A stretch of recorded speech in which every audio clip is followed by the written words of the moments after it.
Russia-Ukraine war also connected to these conflicts? I do see it through the realm of the US, Russia, and China. China at the moment has what the Americans don't have in many ways.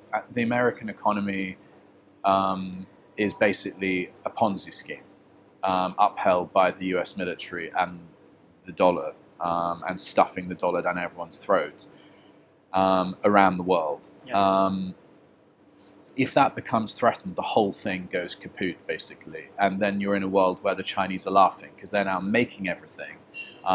They've got arguably a much more productive workforce, much sort of stronger, in a sense, stronger on paper civilization. At the moment, the thing that the Chinese don't have, in a sense, is AI. And I think the AI thing is key because actually the Americans are hoping that that will be their kind of rebalancing leverage over the next decade, which is why obviously they've tried to control the chips going into China, which I, by the way, just as a side note, don't think they will succeed to limit China by those sorts of measures.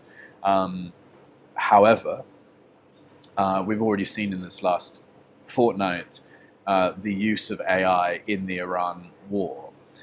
So we can see that the American empire and current administration is trying to catalyze around this as a kind of, as I say, a point of leverage, brazenly mixing the latest of kind of like experimental technology with war and killing in a way that, you know, let's say European leftists would have cried foul over 2 years ago, but no longer feel they can because basically Europe is under the boot of Trump now, as much as, arguably or in a different way, but as much as the Gulf states are. Europe has become impotent, really, to a great extent through its own missteps in handling Trump. But in terms of these, to zoom out again, these global powers, I see America trying to assert itself in a context where it is otherwise declining.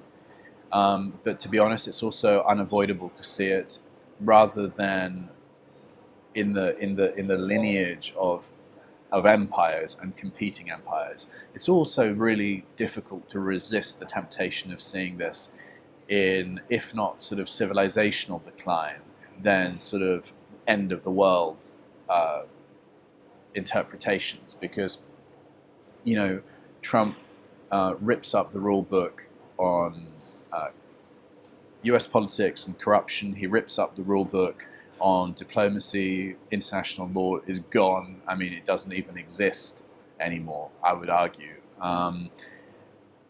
And he plays the strong man in the jungle, and he takes everything to the next level with real kinetic consequences.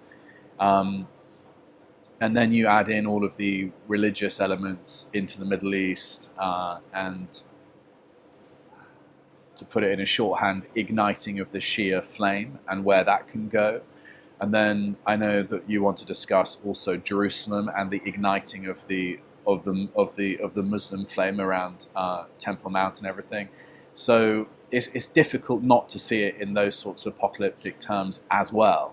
But I think here, being rooted in Southeast Asia for a moment, just imagining it, as I say, from the Chinese perspective, of course it's disruptive for the global economy that has effects in Southeast Asia as well as, you know, China through the global economy itself.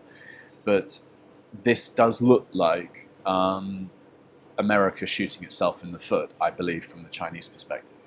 How it plays out with Russia, let's see. But I think from the Russian perspective, it will be more about the resource control.